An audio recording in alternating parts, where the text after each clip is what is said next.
titulares. Este lunes 30 de octubre continúan los cortes de luz en el país. Ecuador incrementó sus exportaciones de banano de enero a septiembre. Intento de asalto en Guayaquil cobró la vida de un guardia. En Manabí, 5 cadáveres fueron hallados en estado de descomposición. Presunto delincuente fue abatido en Santo Domingo de los Sáchilas.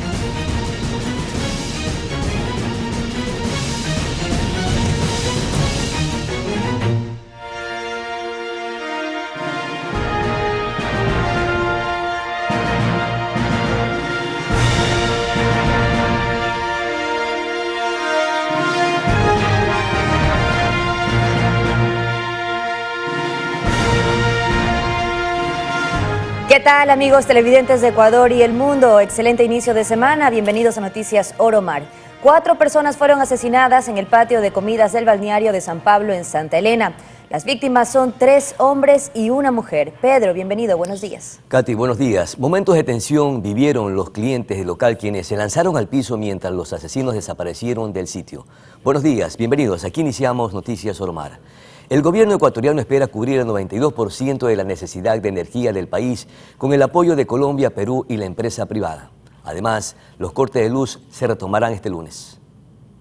El Ecuador, lo hemos conversado claramente, tiene un déficit hoy de 650 megawatts. La crisis energética ha generado una serie de cuestionamientos. Además, ha requerido apoyo de Colombia, Perú y también de empresarios ecuatorianos. En Colombia hemos logrado el compromiso de proveernos de 450 megawatts de energía. La presidenta Boluarte del Perú acaba de autorizar la exportación de 50 megawatts, que es el tope de la línea de transmisión de energía del Perú hacia Ecuador. Grupo de empresarios ecuatorianos que en su conjunto pudieran generar energía equivalente a 100 megawatts. Las primeras negociaciones iniciaron con el viaje de Lazo a Colombia el 28 de octubre de 2023 y allí anunció la creación de una mesa técnica entre ambos países para encontrar un mecanismo de valoración y pago de la energía. Que puede ser energía por energía, es decir, Colombia nos provee de energía durante los meses de noviembre y diciembre de este año, que sería el plazo de este acuerdo, y Ecuador puede devolver en energía el próximo año cuando nosotros terminemos la etapa o las fechas o la temporada de sequías y poder devolver con energía a Colombia la energía que recibiríamos en noviembre y diciembre. En tiempos pasados, Ecuador nos vendió energía eléctrica a Colombia cuando estábamos en similares problemas, llegando a un racionamiento por allá en el año 2016-2017. Esto se hará entre noviembre y diciembre, que es el cálculo probabilístico de la sequía en el Ecuador. Entrando el mes de diciembre, Colombia estará iniciando el proceso de sequía en Colombia. Por eso aquí hay un mecanismo compensatorio que se va a estudiar por una comisión técnica lo más rápidamente posible, y es la energía que vendamos ahora la recibamos después si es necesario. Vamos a usar el máximo de capacidad del cable de energía eléctrica. Ante aquello, y luego del anuncio de la ayuda de Colombia, el Ministerio de Energía y Minas de Ecuador suspendió los racionamientos de energía este 29 de octubre. De una crisis energética producida por una sequía que es la más grande de los últimos 50 años. Pero con estas gestiones esperamos reducir al mínimo, por no decir eliminar, los apagones. Pero los cortes que empezaron el pasado 27 de octubre se retomarán este lunes 30. Es decir, aún no se sabe hasta cuándo siga esta medida, que en un inicio estaba prevista sea hasta diciembre. Y con los aportes de Colombia, Perú y de la empresa privada, se espera cubrir el 92% de la necesidad de energía de Ecuador. Belén Mendoza, Noticias Oromar. A propósito de este tema, el Ministerio de Energía anunció que este lunes 30 y martes 31 de octubre, así como el miércoles 1 de noviembre, los racionamientos se reducirán en el 50%. Además, la cartera de Estado indicó que el miércoles se informará sobre la provisión del servicio para el feriado de los fieles y difuntos.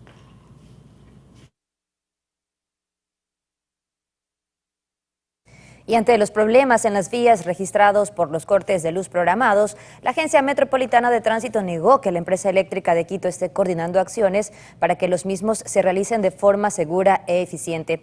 La ANT expresó que solo conocen de los apagones cuando la empresa eléctrica publica el cronograma diario, pero no han existido preparativos al respecto. Sin embargo, agregaron que cuando eso sucede, organizan al personal operativo para garantizar la seguridad vial en Quito. Y siguen surgiendo nombres para el gabinete del presidente electo Daniel Noboa. Por ejemplo, este 28 de octubre se anunció que Roberto Luque Núquez, un ingeniero civil de 36 años, será el ministro de Obras Públicas.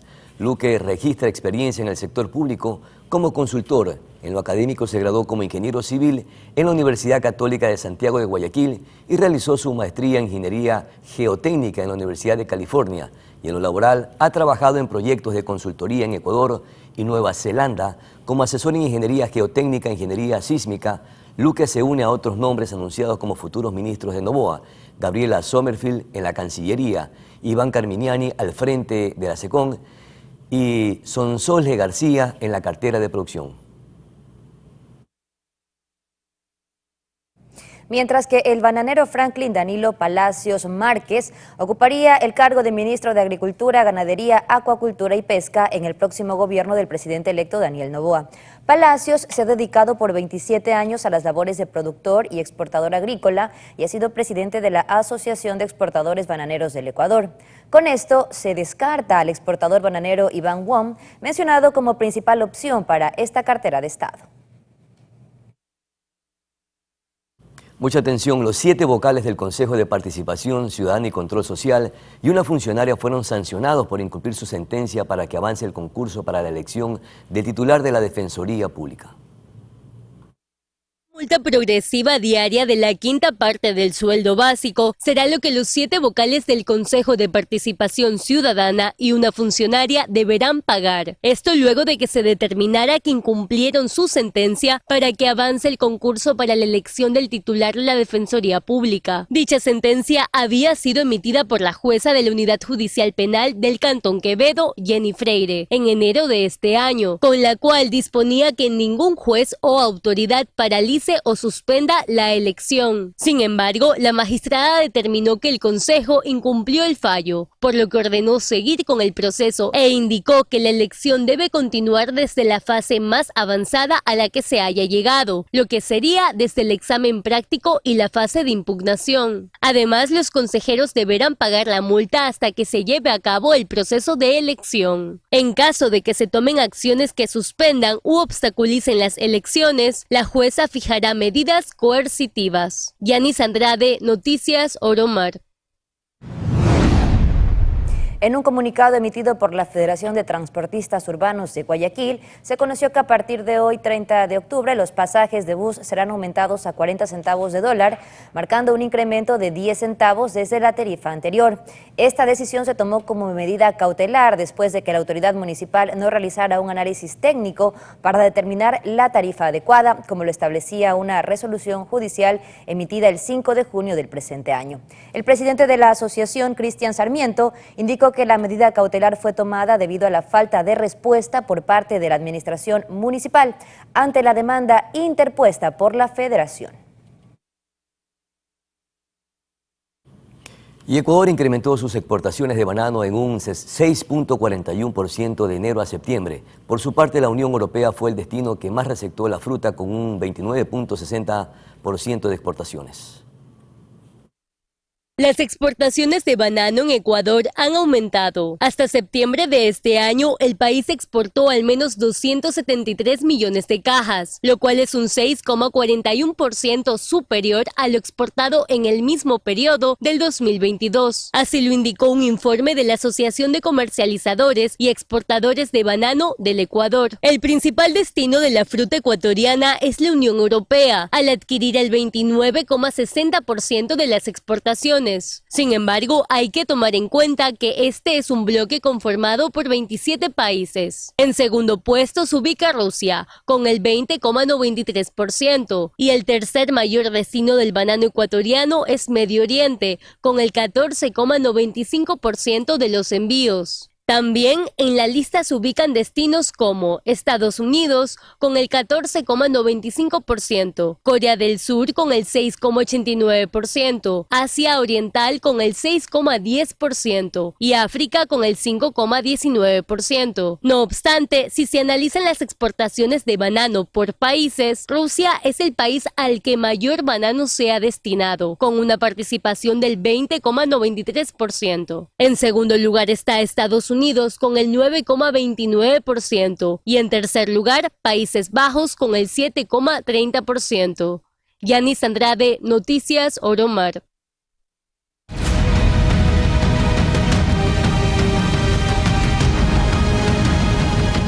La Policía Nacional frustró un violento asalto a un blindado en el aeropuerto de Guayaquil la mañana de este domingo 29 de octubre.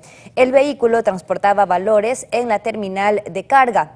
Los asaltantes asesinaron a un guardia de seguridad privada e hirieron a otros dos en una balacera que se realizó en los exteriores del aeropuerto y alarmó a los transeúntes de la avenida Las Américas.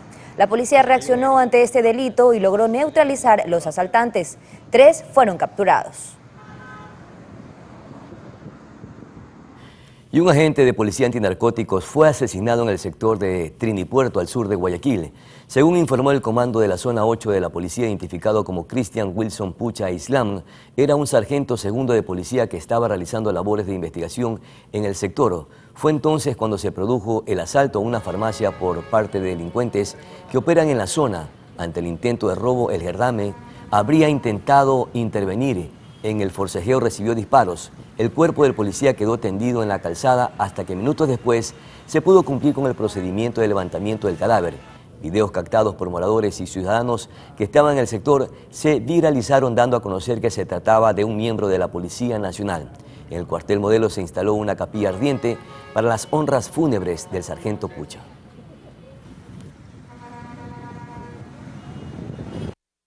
Es interceptado por 2 motocicletas, una lineal y una tricimoto, con 3 ocupantes, quienes de manera abrupta abordan al servidor policial, le impactan a la altura con un proyectil de bala a la altura de la cabeza. Por producto de esta herida fallece de contado. En esos momentos también los delincuentes se sustraen sus pertenencias, su celular, su arma de fuego. En los trabajos realizados de manera inmediata por la Policía Nacional y el eje investigativo, se logró identificar ya a las 3 personas. El uno que conducía la tricimoto, que tiene un impacto de bala en el hombro izquierdo, está ya detenido. Ayer se realizaron más de 8 allanamientos. En ese allanamiento también tenemos a un segundo detenido, que serían los que actuaron en la muerte de nuestro compañero. Estamos ya a la captura de un tercero. Lamentablemente, como les decía, en cumplimiento de su deber, fallece un miembro de la Policía Nacional. Y en otro operativo ejecutado por la Policía Nacional en Santo Domingo, dejó como resultado a un presunto delincuente abatido. Esto luego de que uno de los uniformados hiciera uso legítimo de la fuerza. Así lo confirmó el ministro del Interior, Juan Zapata. Según información preliminar, el sospechoso junto a otro individuo habrían asaltado a una familia en la vía Santo Domingo-Quevedo. Cerca de allí patrullaban policías, quienes fueron alertados sobre el hecho, lo que dio inicio a una persecución. Sin embargo, uno de los antisociales disparó contra los agentes, lo que provocó el accionar policial de neutralizar al atacante. Al lugar llegaron paramédicos, pero únicamente se comprobó el fallecimiento de este ciudadano, de quien hasta ese momento se desconocía su identidad.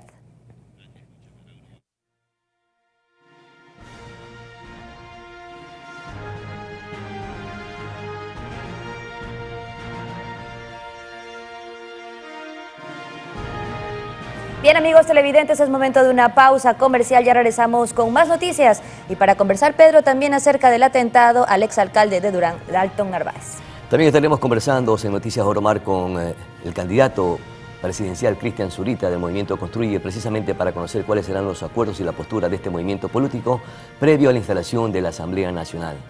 A la pausa y ya regresamos.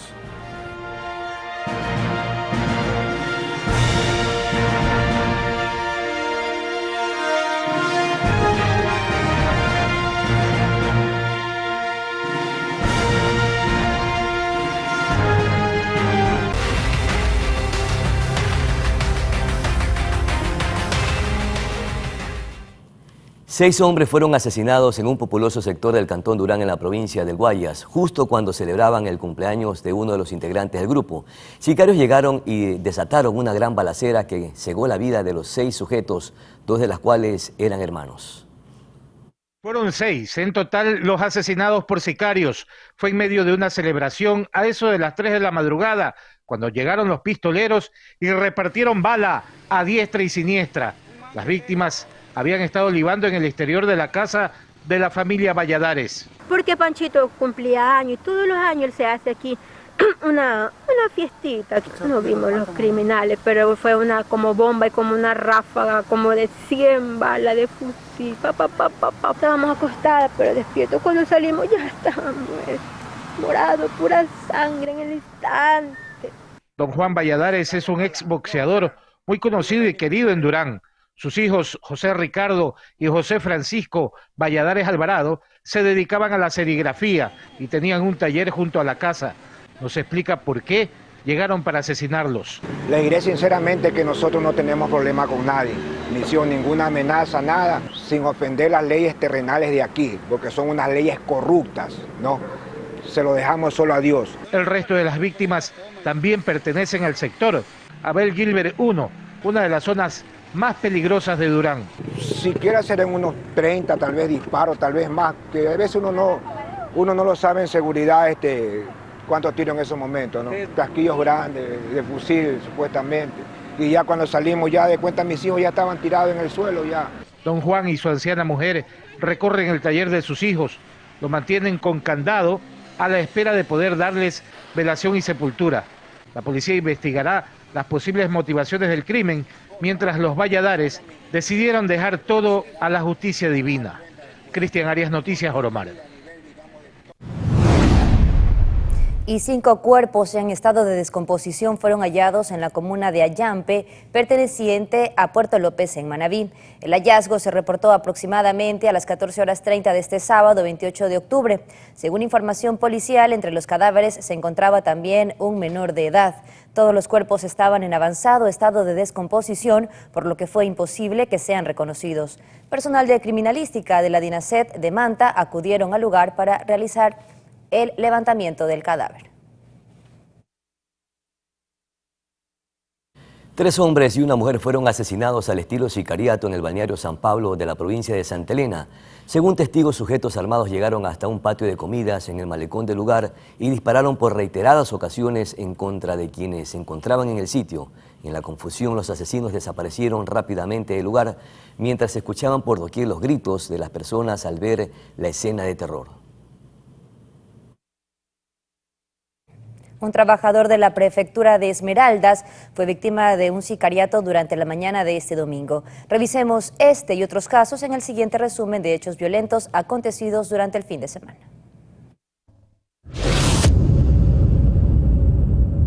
Como Giovanni Ney Ojeda Facundo, de 31 años de edad, fue identificado el hombre asesinado al estilo sicariato la madrugada de este domingo en el barrio San Francisco del cantón Portobelo, en la provincia del Oro. Moradores del sector escucharon alrededor de 12 disparos y cuando salieron alarmados de sus viviendas, observaron el cuerpo del ciudadano en la calzada, mientras que un vehículo tipo camioneta se alejaba del lugar. Al sitio se movilizó personal especializado, quienes encontraron 18 indicios balísticos alrededor del cadáver. Mientras que en Esmeraldas, Ricardo Fabián Palate Mazo, de 30 años de edad, quien trabajaba para la prefectura de esa provincia, fue asesinado de varios disparos antes del mediodía de este domingo. El crimen al estilo sicariato ocurrió en la vereda de la calle principal del barrio Esmeraldas Libre, a pocos metros del monumento al bananero, zona alta del centro de esta localidad. En un video de cámaras de videovigilancia del sector, se observa cómo el sicario a pie persigue a su víctima y le dispara, mientras que las personas que en ese momento transitaban por el sitio corren de manera desesperada para ponerse a buen recaudo. Personal de la Policía Nacional llegó al sitio para recabar indicios y realizar el levantamiento del cuerpo. Finalizamos en Manta, provincia de Manabí, en donde un hombre identificado como Carlos II Cedeño Tejena fue asesinado la noche del viernes 27 de octubre en el barrio Santa Marta. Una cámara de videovigilancia muestra lo ocurrido, en donde se observa cómo el ciudadano se encontraba junto a un grupo de personas cuando fue sorprendido por sujetos a bordo de un vehículo tipo camioneta que le dispararon con armas de grueso calibre para luego huir del sitio. La Policía Nacional y Fiscalía investigan las circunstancias y el móvil de este crimen perpetrado al estilo sicariato. Katia Mero, Noticias Oromar.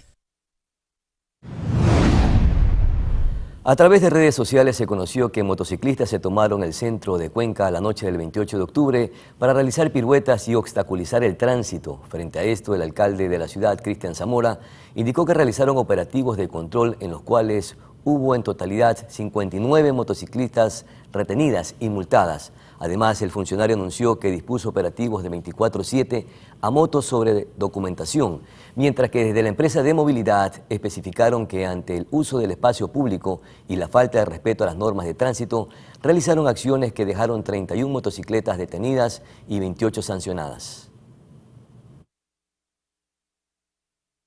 Policías del distrito Ceibos lograron la captura de un sujeto sospechoso en cuyo poder se encontró un arma de fuego y cierta cantidad de droga. La acción fue posible gracias al cumplimiento de los operativos de control previamente programados en este sector.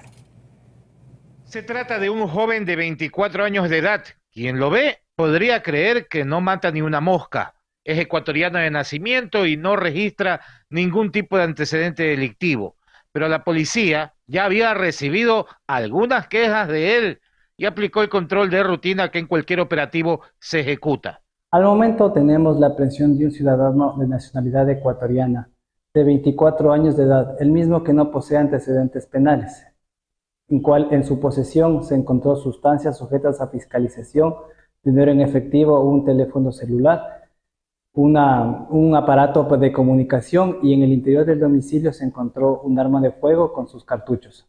Y es que se manejaba su buen revólver, con el cual habría cometido varios asaltos y robos a los habitantes de la parroquia Chongón, pues fue precisamente por denuncias de los afectados que la policía llegó hasta la casa del sospechoso, donde se encontró el arma y la droga. El personal policial en la parroquia de Chongón, por denuncias de la ciudadanía, procede a ubicar el domicilio y encontrar al señor en delito flagrante con las sustancias de una bolsa negra, las sustancias sujetas a fiscalización, por lo cual se procede a su aprehensión. Se espera que quienes hayan sido víctimas del accionar delictivo del ahora detenido se acerquen hasta la Fiscalía para reconocerlo, asentar nuevas denuncias y evitar que salga pronto a hacer de las suyas. Cristian Arias, Noticias Oromar. Amigos televidentes, momento de una nueva pausa. Al volver, Pedro, estaremos contándoles los detalles sobre el arribo de Liga de Quito al país tras esta segunda conquista de una Copa Conmebol. Y también estaremos conversando con Cristian Zurita, ex candidato presidencial por el Movimiento Construye. Ya regresamos.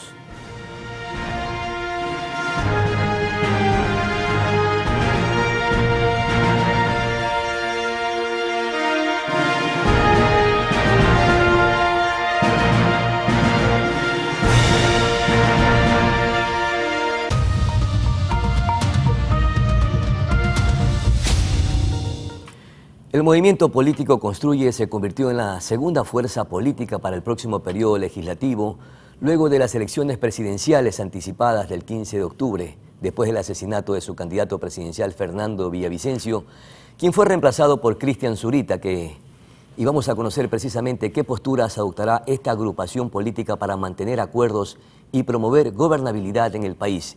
Ya nos acompaña Cristian Zurita para precisamente conocer estos detalles alrededor del movimiento Construye. Muchísimas gracias, Cristian. De los 29 asambleístas electos por la Alianza Construye ADN, 3 al parecer optaron por separarse de esta alianza. ¿Cuán debilitado o cuán fortalecido se encuentra Construye para entrar precisamente de lleno a lo que significaría el próximo escenario político en la Asamblea Nacional? Bienvenido, Cristian.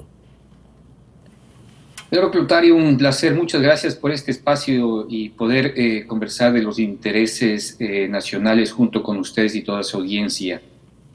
Yo diría que existe un bloque sólido, fuerte, en el que pues apenas terminaron las elecciones se decidió separar a la candidata Adriana García del bloque, y pues a ese grupo únicamente se ha juntado un asambleísta más, que es quien fue elegido por la provincia de Esmeraldas, que es John Polanco, y son los dos quienes no estarán y no serán parte de este bloque legislativo.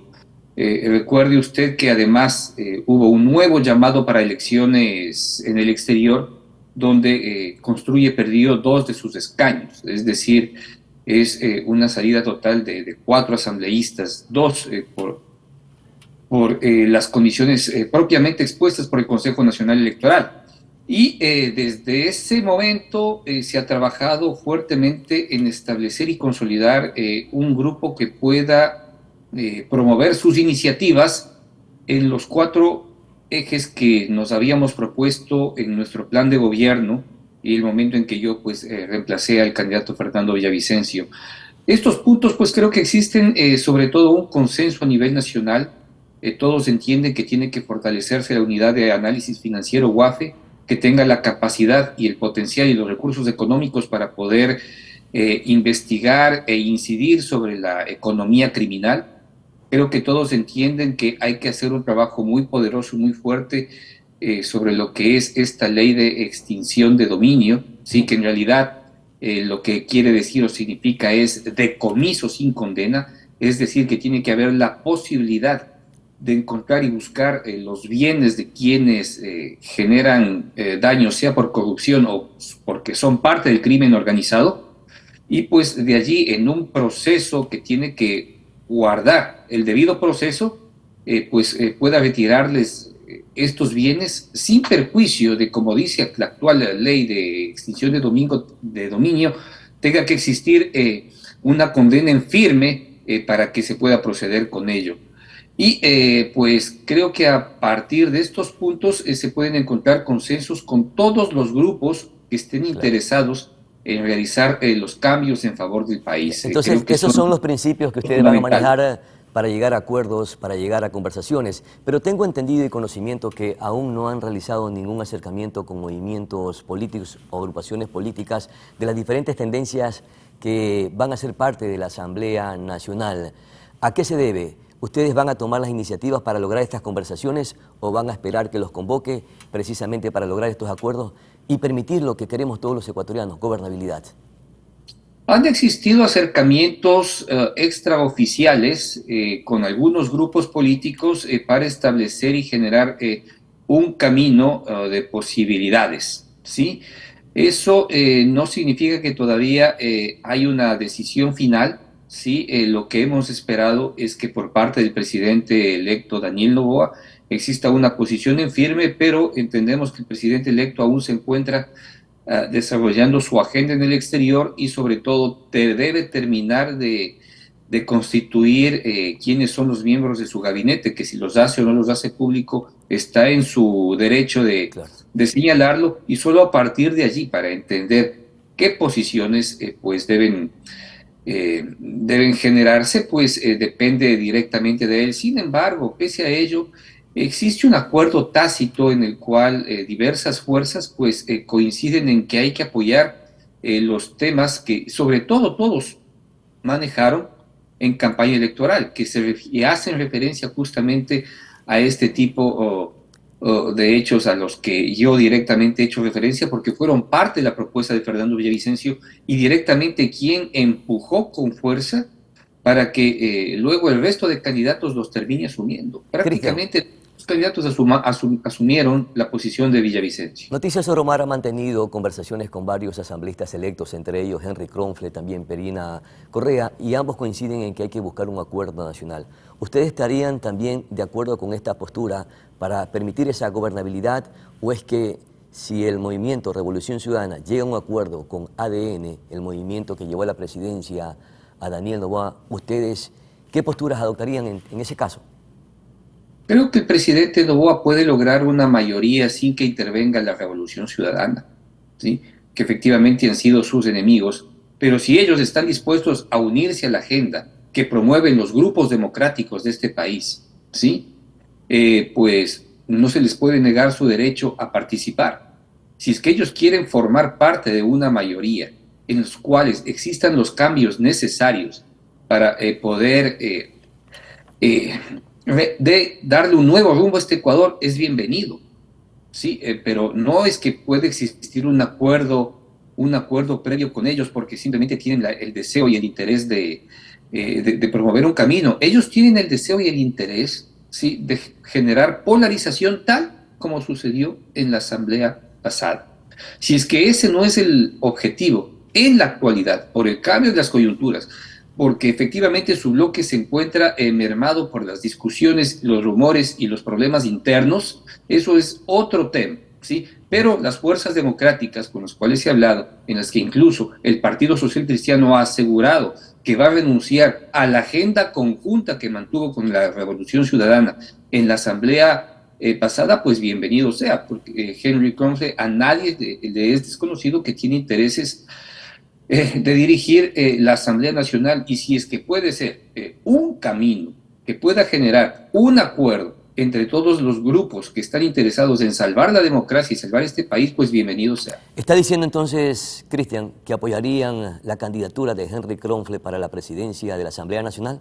¿Es lo que intento interpretar? Existen los acuerdos necesarios para fomentar y establecer una agenda real de cambio para luchar contra la corrupción, para luchar contra estas estructuras violentas que tiene el país, para fortalecer los procesos institucionales de defensa de la justicia, de defensa de los sistemas de inteligencia y de quienes efectivamente deben hacerse cargo de lo que significa la responsabilidad de lucha contra el crimen. Claro. Porque el gran problema es que existe un enorme espacio de impunidad en el país, en los cuales pues otros grupos han tomado el control de donde debería estar los municipios y donde debería estar el Estado central. Usted forma parte del Buró de Construye, y le consulto, ¿cuánta influencia tiene María Paula Romo en las decisiones que toma este movimiento con relación a todo lo que se va a instrumentar previo a la instalación de la Asamblea Nacional y en general de todo lo que constituye el contexto político de este movimiento? Toda la importancia dentro de lo que significa su participación dentro del movimiento. Así que pues es legítimo, es correcto, ¿sí? Y pues las decisiones se tomarán en esas condiciones, en acuerdos y en consensos, ¿sí? Así que pues bienvenida. Me he visto yo con mucha complacencia la posibilidad de que ha vuelto a dar declaraciones, porque es una persona que juega correctamente a la política bajo acuerdos, ¿sí? Sin que de por medio existan posiciones desconocidas, oscuras, o que simplemente buscan una agenda oculta. Claro, entonces ahí un poco me confunde, porque María Paula Romo ha dicho que con el correísmo ni a la esquina para llegar a un acuerdo, y en todo caso... Pero es que yo tampoco he dicho que tenemos un acuerdo con el correísmo bajo ninguna circunstancia. Pero si va a haber un acuerdo nacional, también estarían participando todos los movimientos o agrupaciones políticas. Ellos son la primera fuerza política de la Asamblea Nacional. Creo que es claro en señalar en que puede existir una mayoría, ¿sí?, sin que intervenga directamente la Revolución Ciudadana, por más que sea la primera minoría. ¿Y si logra un acuerdo con ARN, la Revolución Ciudadana, ustedes participarían también de ese acuerdo?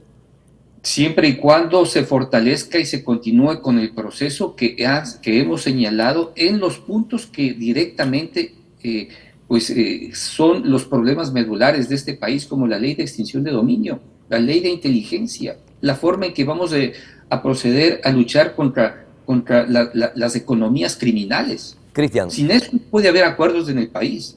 Pero lo que pasa es que no hay forma de luchar en este país contra las economías criminales. Construye tiene una ideología extrema anticorreísta. ¿Se sentarían en la mesa con el correísmo para lograr este acuerdo nacional si es que el presidente Daniel Noboa convoca para lograr este propósito que es fundamental para el proceso y desarrollo y para enfrentar a las mafias políticas, sobre todo a las mafias criminales inclusive? Quien se ha puesto o se ha opuesto vehementemente a luchar contra las mafias criminales es la Revolución Ciudadana.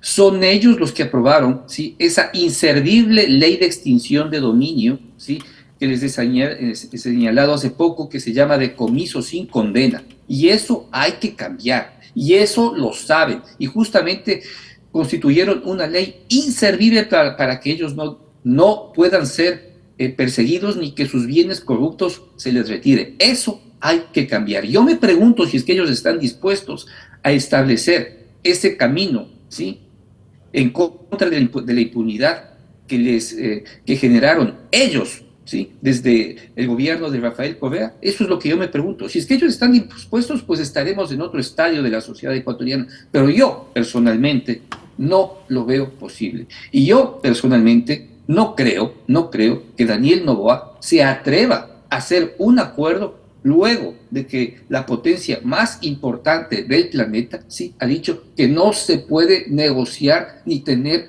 acuerdos con los narcopolíticos.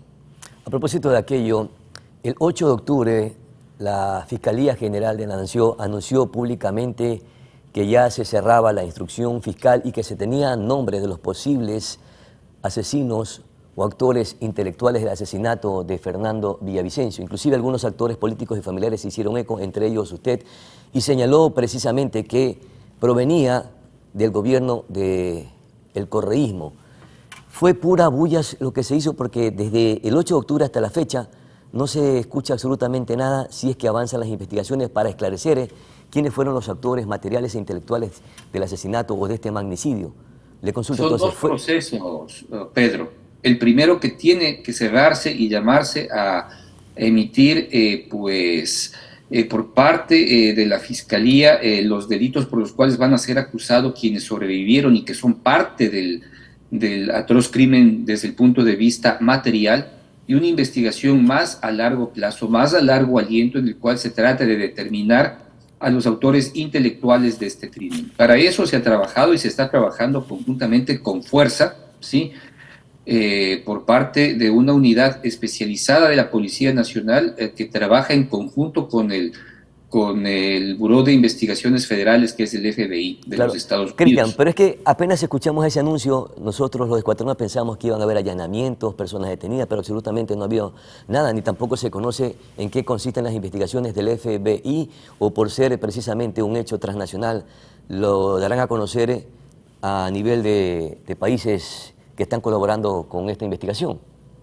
Todo lo que se ha logrado investigar hasta este momento y obtener importantes resultados para descubrir a buena parte de quienes participaron desde el punto de vista material en el crimen de Fernando Villavicencio el 9 de agosto han sido detenidos y van a ser juzgados por eso. Los 7 asesinados, ¿sí?, son parte de esa responsabilidad y tiene que abrirse una nueva investigación para entender quiénes y cómo promovieron ese crimen, ¿sí? Y de ese grupo existe una persona que fue detenida posteriormente porque se entendía que era parte de la participación en el crimen, que dio estas declaraciones. Y pues, si bien hay procesos, el proceso ya es abierto, hay espacios o zonas reservados a los cuales no se podrá tener acceso por las propias condiciones de inseguridad que provoca la investigación de este caso. El caso Villavicencio es tal vez uno de los más peligrosos que existen, el más peligroso que existe en la región, y pues por esas condiciones hay que actuar. O sea, no se pida mayores posibilidades en lo que significa el ámbito de los autores materiales de este hecho, porque allí están. Todos los detenidos están directamente involucrados en el asesinato material. La investigación a largo aliento, que es la que busquen determinar a los autores intelectuales, servirá pues la versión, la declaración juramentada, ¿sí?, ante juez, que dio pues a quien yo en su momento hice referencia, y eso, como es una investigación de carácter reservado, deberá mantenerse en en esa forma por el tiempo que se considere necesario. Muchísimas gracias, Cristian Zurita, por esas importantes informaciones y aportes a Noticias Oromar. Muy gentil. Muchas gracias. Buenos días. Muchas gracias. Vamos a nuestra breve pausa publicitaria. Enseguida retornamos con más de Noticias Oromar.